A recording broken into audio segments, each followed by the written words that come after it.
Bihar post matric scholarship 2026 के लिए बिहार का पोस्ट मैट्रिक स्कॉलरशिप का ऑनलाइन शुरू हो चुका है।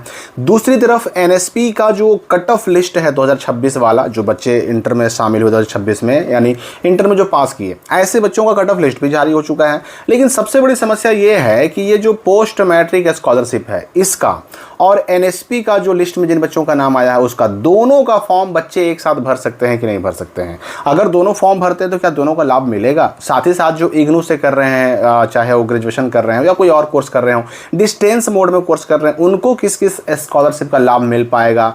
और सबसे बड़ी बात कि जो ये पोस्ट मैट्रिक स्कॉलरशिप का ऑनलाइन शुरू हो चुका है, इसके लिए जो दिशा निर्देश जारी किए गए हैं, इंस्ट्रक्शन, उसको भी बड़ी बारीकी समझ लेना है, क्योंकि उसमें ना जाति, आवासीय आय, इन सब चीज़ों के लिए कुछ गाइडलाइन अलग से जारी किए गए हैं। सबसे पहले तो आप ये समझ लीजिए कि पोस्ट मैट्रिक स्कॉलरशिप का लास्ट डेट कब तक है। तो इसका यानी पोस्ट मैट्रिक स्कॉलरशिप 2026 का बिहार बोर्ड का जो है ना, उसका लास्ट डेट है 15 सितंबर 2026 तक। फिलहाल 15 सितंबर 2026 तक पीएमएस ऑनलाइन के पोर्टल से पोस्ट मैट्रिक स्कॉलरशिप बिहार के लिए ऑनलाइन अप्लाई आप कर सकते हैं। अब यहाँ पर देखिए कि निर्देशों में सबसे पहला निर्देश है कि आवेदन के लिए केवल आय प्रमाण पत्र और जाति प्रमाण पत्र की ज़रूरत होगी और कोर्स जो है ऑटोमेटिक सेलेक्ट हो जाएगा। आधार सीडिंग इसमें भी अनिवार्य है। आधार सीडिंग होगा तभी आपका पैसा आ पाएगा। अगर आधार सीडिंग नहीं रहेगा तो इसका यानी पोस्ट मैट्रिक स्कॉलरशिप का भी पैसा आप नहीं प्राप्त कर पाएंगे। आय प्रमाण पत्र जो आपका होना चाहिए ना, वह 1/4/2026 या उसके बाद का होना चाहिए। अगर मान लेते हैं किसी का 31 मार्च का भी बना हुआ है, 31 मार्च 2026 का बना हुआ है, तो वो भी बिल्कुल वैलिड नहीं होगा। 1 अप्रैल 2026 या उसके बाद का बना होना चाहिए आपका आय प्रमाण पत्र, ठीक है ना। जाति प्रमाण पत्र जो है 2 शैक्षणिक सत्रों से वर्तमान शैक्षणिक सत्र तक मान्य होगा, मतलब पिछले 2 शैक्षणिक सत्र अर्थात 2024-25 और 2025-26 और फिर वर्तमान सत्र हो गया 2026-27। अगर आपका 2024 का भी बना हुआ रहेगा जाति प्रमाण पत्र तो उससे भी आपका काम हो जाएगा। आपके जो भी एजुकेशनल क्वालिफिकेशन वाले डॉक्यूमेंट आप अपलोड कीजिएगा वह 1/4/2026 से 31/3/27 के बीच का होना चाहिए। अब यहाँ पर जो एक बहुत इम्पॉर्टेंट चीज़ है ना, उसको आप अच्छी तरह से समझ लीजिए। 12वां पॉइंट देखना है आपको। यदि कोई छात्र या छात्रा इसी पाठ्यक्रम और इसी शैक्षणिक सत्र में किसी अन्य छात्रवृत्ति योजना का लाभ ले रहे हैं या ले रही है तो उसका पीएमएस आवेदन निरस्त कर दिया जाएगा, रिजेक्टेड कर दिया जाएगा। अर्थात 2026-27 में आप जिस कोर्स में पढ़ रहे हैं, जिस क्लास में पढ़ रहे हैं, अगर उसी कोर्स या उसी क्लास के लिए आप कहीं अन्य जगह से फ़ायदा उठा रहे हैं, मतलब स्कॉलरशिप प्राप्त कर रहे हैं, तो फिर ये आप पोस्ट मैट्रिक स्कॉलरशिप का लाभ नहीं ले सकते। ये स्पष्ट समझ लीजिए। अब मान लीजिए, देखिए मैं अभी जो एनएसपी की बात कर रहा था, मैं हालांकि एनएसपी का भी गाइडलाइन आपको विशेष अभी डिटेल से दिखाऊंगा। एनएसपी की हम बात कर रहे थे कि एनएसपी वर्सेज पीएमएस यानी पोस्ट मैट्रिक स्कॉलरशिप। तो पोस्ट मैट्रिक वाले पोर्टल पे कहा गया कि आप अगर अभी वर्तमान सत्र वर्तमान कोर्स के लिए कोई लाभ उठा रहे हैं किसी अन्य योजना का स्कॉलरशिप का, तो आप पीएमएस का लाभ नहीं ले सकते।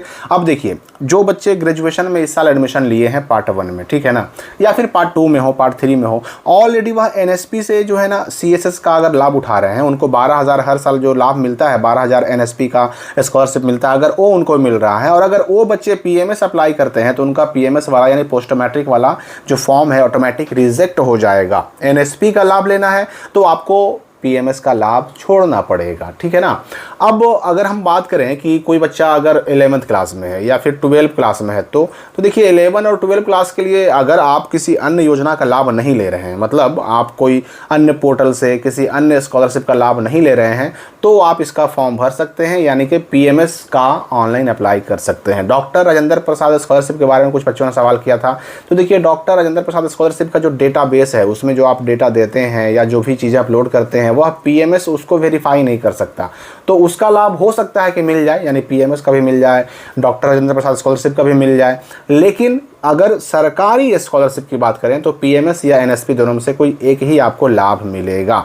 अब हम देखते हैं कि आखिर ये जो एनएसपी का वेबसाइट है, एनएसपी क्या कहता है, उसके गाइडलाइन क्या है, और जो डिस्टेंस मोड में कोर्स कर रहे हैं वो क्या कर सकते हैं। अच्छा, यहाँ पर एक सवाल आपके मन में और उठता होगा कि ये जो मैट्रिक इंटर पास स्कॉलरशिप है जिसके तहत 25,000 रुपये मिलते हैं, या फिर 10,000 रुपये मिलते हैं, या फिर 8,000 रुपये मिलते हैं, या फिर 15,000 रुपये मिलते हैं, या फिर जो भी, ये जो मैट्रिक इंटर पास स्कॉलरशिप है, 10-12 पास स्कॉलरशिप है, तो इसको पीएमएस से कोई मतलब नहीं है, ठीक है ना, क्योंकि ये प्रोत्साहन राशि है। 25,000 जो मिल रहा है या फिर जो 8,000 मिल रहा है, मैट्रिक वालों को फर्स्ट आने पर 10,000 मिल रहा है, ये प्रोत्साहन राशि है, ये स्कॉलरशिप नहीं है, छात्रवृत्ति नहीं है, ठीक है ना।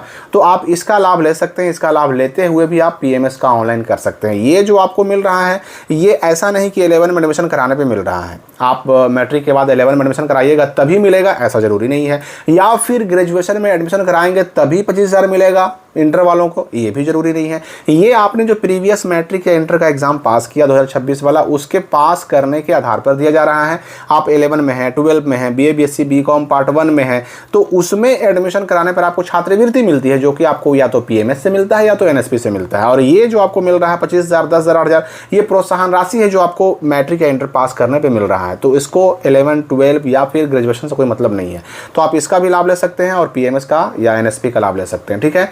अब एनएसपी गाइडलाइन में क्या कहता है वो जरा हम देख लेते हैं। तो ये एनएसपी का डिटेल्ड गाइडलाइन है जो कि 2022-23 सेशन और उसके बाद वाले सारे सेशन पे लागू है, यानी 2022-23 से लागू हो चुका है, और आगे जितने भी सेशन आएंगे, यानी वर्तमान सेशन जो 26-27 है, इस पे भी लागू होगा। और इसमें 2-3 चीज़ें आपको बड़े आराम से समझ लेना है कि ये जो स्कॉलरशिप है ये 80 परसेंटाइल वाले लिस्ट के आधार पर दिया जाएगा जो आपने अपने बोर्ड में हासिल किया है। अब यहाँ पर देखिए कि यहाँ भी लिख दिया गया है कि बच्चा जो है जो इसका एनएसपी का लाभ उठाना चाहता है वो not availing benefit of any other scholarship scheme including state run scholarship scheme, fee waiver and reimbursement scheme. यानी कि बच्चा अगर एनएसपी का लाभ लेना चाहता है तो वह स्टेट यानी कि राज्य के स्तर द्वारा चलाए जाने वाले किसी भी स्कॉलरशिप का भी लाभ ना ले रहा हो, ना ही वो केंद्रीय सरकार द्वारा चलाए जाने वाले किसी भी स्कॉलरशिप योजना का लाभ ले रहा हो, और उनका फैमिली इनकम 4.5 लाख प्रति वर्ष से कम भी होना चाहिए।